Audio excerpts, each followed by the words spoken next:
How's it going, everyone? Roger here, Rants About Tech. If you're new here, welcome. Go and hit that subscribe button, become part of the crew. And the crew here always hits the like button off the rip just to make me happy. So go ahead and hit that like button for me. So the first thing I want to talk about is hardware related, and it's about the backing that I complained about before I even got the device, and complained a little bit more about it after I got the device. But I did understand their intention behind it, and the actual frame that they have around this leather backing right here is, like I said, a little more intentional than what I initially thought. But I did still complain about there being a lip there and for it being raised. But I've since noticed that this could be a way for the device to be laid flat on a surface and not have to come in contact with the metal frame here. So, and I tried this a few times. Whenever you sit this device down, you sit it down and it doesn't come in contact with the frame if you sit it down at a reasonable angle. If you're sitting it down straight down like this, you're going to hit the frame. But if you're sitting it down at a reasonable angle, it's just going to touch that frame that's plastic, and that's a lot gentler of a surface to hit than metal, especially if the surface that you're sitting the device on is glass. So the glass surface would come in contact with that plastic frame before it came in contact with this metal frame if you didn't have the device in its cover. So that's just one thing I'm thinking about. One thing I noticed that whenever I sit this device down, because I use it a lot without the case on it. So whenever I sit it down, I'm like, oh wait, am I putting it down at an angle that's going to be okay, that I'm not going to just hit the metal frame every time? But I realized after a little bit of time that it was always landing on that plastic frame, and I don't know, it made me feel better about it being raised. You know, I mean, could it be a little less sharp on this edge? Because it's not as sharp on this side over here. Yeah, it could be a little less sharp on this edge over here. But the fact that it's there, and I don't even know why it's sharper on this edge and not on this edge. Like, every edge is sharp except for the right side. But regardless, I'm okay with it being there and being raised at this point. So, because it does serve a purpose. It's not like it's just something that's there because it had to be there. It's there because it seems like it's intentionally there to serve the purpose of dampening the back from whatever surface you're sitting it on, versus something like the Note Air 3C that has an all metal back. No matter what you sit that on, you know you're going to be sitting it on metal. And if you got a glass table, that's just metal on glass. So this is a little bit better than having an all metal back, in my opinion, because of that. And the faux leather that's on the back actually does add a bit of warmth to the device. One of the complaints I have about all metal devices is that they feel cold and hard and sterile in your hands. Having something with a soft back like this does add a little bit of texture to it, and it does add a warmer feel to the device. Same thing I feel, or the same way I feel about the Nomad devices. The plastic is a plus to me in a sense that it has a more personal, comfortable, and softer feel to the device when you're grabbing it and holding it versus something that's all metal. The next thing I want to talk about is also a hardware decision that I didn't like that they made, and now I'm seeing that there may be a reason for that as well. And that has to do with this metal strip on the back here. So this metal strip I complained a lot about, and I gave it a lot of flack just for being there, like they were simulating the strap that's on a notebook, you know, that holds a notebook together. I thought, what's the point of that? And I think they even said that in the marketing material on the website. So that's kind of where I got that from, but I'm not a fan of that nostalgic type of design on devices. But I sat the case down on a smooth surface, and as soon as I sat the case down, I set it down, and when you sit anything flat down on something else that's super flat, you get a pocket of air that gets kind of caught underneath there, and the device will kind of slide, or whatever you have sitting on that flat surface will slide a little bit. That would totally happen if there was no break in the backing for this device. If you were to sit this device down on a totally flat surface, it would get a little bit of air under it, and it would move a little bit because of the air that's trapped underneath. But that doesn't happen, and I've tested it, And that's because of this break that they have in the backing. Now, is that a reason for the break? Did they notice that was going to be an issue with this device and they were like, let's put a break there so the air has a way to escape versus being trapped underneath the device? I don't know, but I do know that it's a thing that doesn't happen because the break is there. So there you go. Getting off the back of the device, the next thing I want to point out is a hardware feature, the power button. I never thought I would make light of and bring up in a video a power button on a device. It's just so afterthought-ish. But after turning the device on and off a few times, I realized how well built the button was. It feels good. It's just the right height from the device to where you can feel it and know where it's at without having to look at it. And it's not too high to where it's going to get caught on something when it rubs against it. And it's just high enough to where you can reach it even when the case is on. It doesn't rattle. It has very little move, no move left and right. Back and forth it has a little bit of move, but that's typical for buttons. It's just super well built and solid. And on top of that, it just feels good to click it. I love it. And the best thing about a button being that well built is that you know that if they spent that much time and detail on a button, you know that the rest of the device got at least that much attention and is at least as solid, if not more so. Next, we're going to talk about a couple of UI features that I noticed. As you can see here, the UI runs past the bezels. And I just think that's because the display isn't centered how it's supposed to be. Now, this is just something I noticed in the Notes app. It hasn't been in any other apps that I've noticed throughout the system, so it could be an isolated event, but it's something I noticed and I did want to mention it. This device comes with the Boox Note OS. It's an OS that I don't think is as functional as their Tab OS, and I don't think looks as good and makes as much sense as their Reader operating system that they have. I'll just be taking notes with this device, so it's not that big of an issue, but I don't like the Note OS, and I'll take every opportunity to complain about it, so there you go. So the eReader icons and menus got an update to make them more cohesive and bring them more in line with the other apps on the device. Now if they can just organize it in a way that makes sense and makes it look a lot less confusing, that would be helpful. Right after I get done thinking about how cohesive it all looks, I look at the bottom of the page and realize that the time and the battery level was at the bottom of the page on the eReader instead of the top of the page like every other app. One step forward, two steps back. The UI elements on this particular device are way more visible than the UI elements on every other Boox device, which, let's be clear, this is a lot different than every other Boox UI. It's a lot more bolder. The blacks are a lot blacker. And unlike what I said in the unboxing, I mentioned that the Remarkable 2 screen was brighter than the 10.3 screen.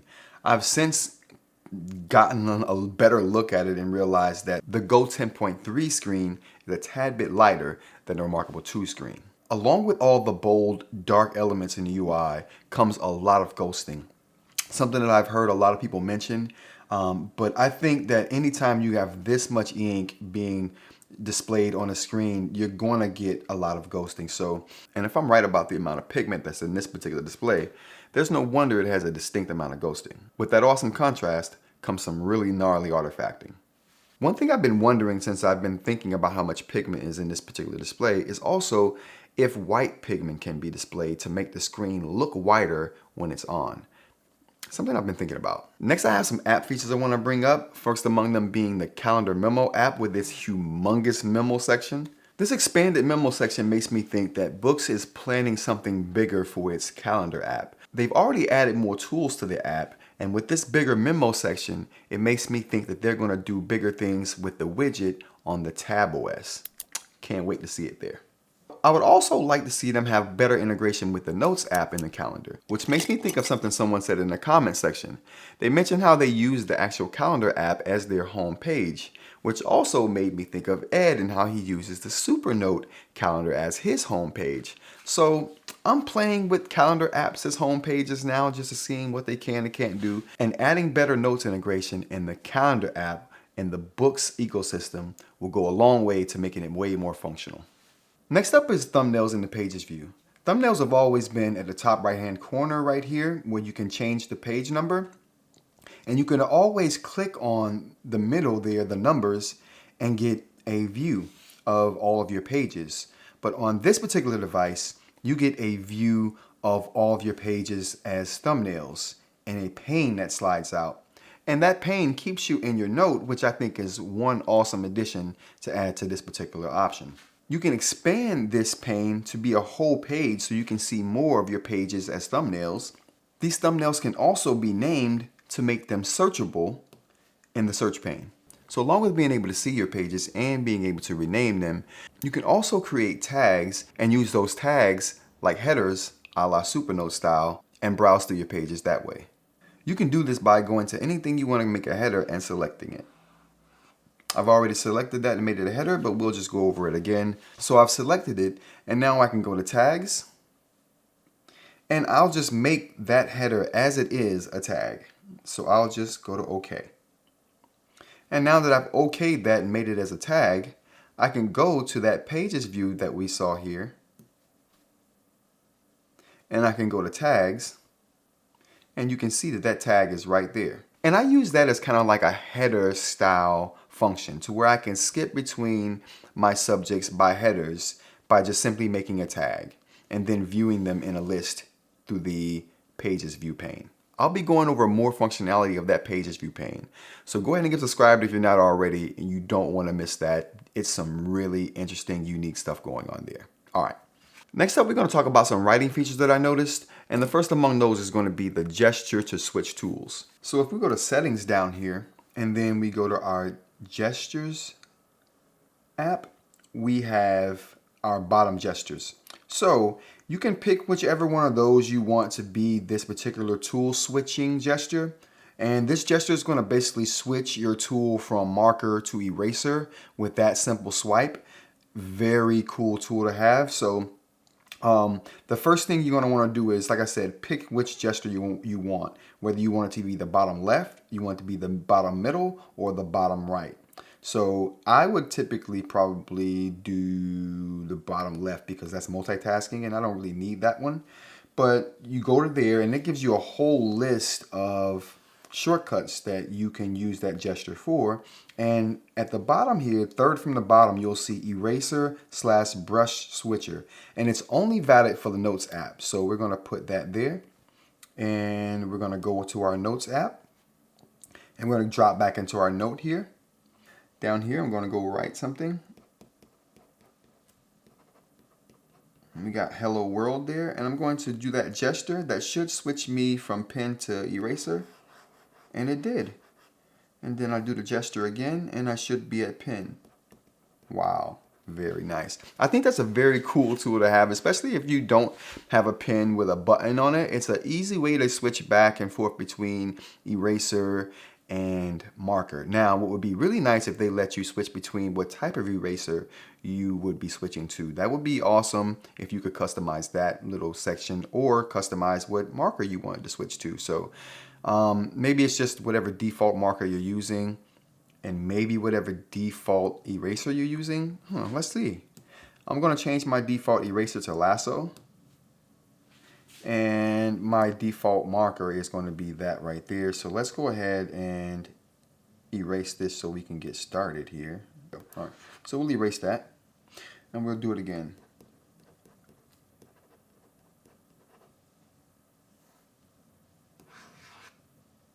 Oh, marvelous. So they do let you switch and select what eraser you want to use and what pen you're going to use. That's awesome. So, yeah, that's very nice. You can even see it switching up top here. The little indicator switches between what tool you're on. So that's a cool little indication right there.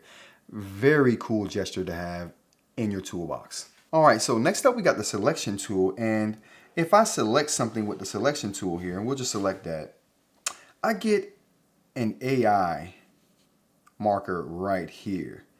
As soon as I saw the AI button, I thought, they add the AI button, which essentially converts your handwriting into text when you hit that button.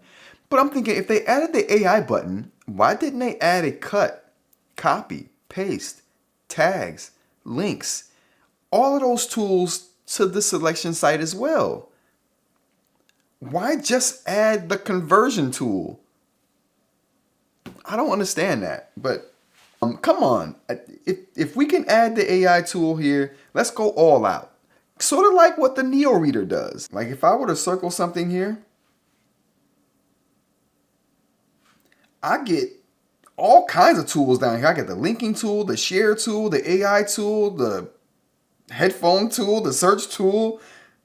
I mean, I get the copy tool. I get all kinds of tools here. The delete tool. So I get tools like the yin yang if I'm in the eReader. Why can't we just give me those tools in the Notes app? I mean, it just seems like what should happen. I'm selecting this the same way I selected what I selected in the eReader, yet I get one tool. Supernote does it the right way. The eReader on the same platform does it the right way. I just don't understand it. But maybe one day. They clearly can do it. They clearly were thinking about it. Like, oh, they only would like to convert here. What would you do with text when you circle it? You would only convert it. You wouldn't copy and paste it somewhere else. Why would you do that? You wouldn't think, oh, I don't want that there. You wouldn't delete it. You wouldn't think of linking that to another portion of your note. So, you only want to convert that for sure. Now this next thing, I don't know why this is a thing, but if you choose the ballpoint pen to write with, weird things happen. So I'm just gonna write some lines. I don't know if you see this. Well, the first thing you're gonna see is the latency problem that it was my next thing on the list, but we'll talk about it now. The latency is really bad on the Go 10.3. Like, I've heard people say, oh, it's bad, but it's not noticeable. Really? Because I'm drawing super slow, or I'm writing super slow here, and it's super noticeable. But whatever. When you're not using a thick line, I guess it's not so noticeable. I mean, it's not horrible, but it does detract from the experience a bit. And when you add in the ghosting with the problem of this pen and the latency, this is the recipe for disaster. So avoid the combination at all costs, if possible, if you can. All right, everyone, that's going to be it for me. There's going to be another update coming on this particular device, just talking about that Pages pane. Lots of stuff going on there. Like I said, go ahead and get subscribed. Like if you like this video, and until next time, take care.